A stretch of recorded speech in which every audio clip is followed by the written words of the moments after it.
Once हम biopsy कर लेते हैं और उसके बाद हम स्टेज कर लेते हैं पेशेंट को कि भाई डिजीज कहीं स्प्रेड तो नहीं हुई, मतलब, और अगर हुई भी है तो कितना स्प्रेड हुई है, उसके हिसाब से भी प्रोसीड।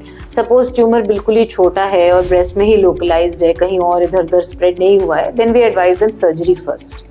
अगर वही ट्यूमर अंडरआर्म्स में या लिम्फ नोड्स में स्प्रेड हो गया है या फिर साइज बहुत बड़ा है या पेशेंट कंजर्वेटिव सर्जरी चाहता है जिसमें हम ट्यूमर निकाल दें और ब्रेस्ट भी बच जाए, देन वी टेल देम कि आप पहले थोड़ा कीमोथेरेपी कर लो, ठीक है। और कुछ स्पेसिफिक टाइप के ट्यूमर्स होते हैं जो ज्यादा अग्रेसिव होते हैं, उसमें भी प्रेफर कि हम थोड़ी सी कीमोथेरेपी पहले उनको दे दें।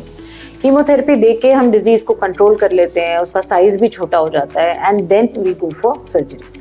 सो डिपेंडिंग ऑन कि क्या टाइप ऑफ ट्यूमर है और क्या स्टेज पे है, सर्जरी और chemotherapy can be the first treatment. And then जैसे अगर सपोज हमने सर्जरी कर दी, उसके बाद ट्यूमर हमारा स्टेज 2 का आया where the patient needs chemotherapy, so surgery के बाद फिर पेशेंट को कीमोथेरेपी या रेडिएशन अकॉर्डिंग टू क्या स्टेज है उसके हिसाब से भी complete the treatment. So cancer में ये बहुत जरूरी है समझना कि एक ही चीज से ट्रीटमेंट नहीं हो जाता है। So there are 2-3 steps of treatment and किसी चीज के लिए कुछ क्यूरेटिव होगा, जैसे ब्रेस्ट कैंसर में कीमोथेरेपी का रोल है बट सर्जरी का भी बहुत रोल है। ब्लड कैंसर्स में भी विल से कि नहीं कीमोथेरेपी का ही ज्यादा रोल है। हेड एंड नेक कैंसर्स में मेनली सर्जरी का ही रोल है and then radiation and chemo कम है। तो किस कैंसर में का कैसा बिहेवियर होगा उसके हिसाब से भी डिसाइड की हमें कब कौन सा ट्रीटमेंट देना चाहिए।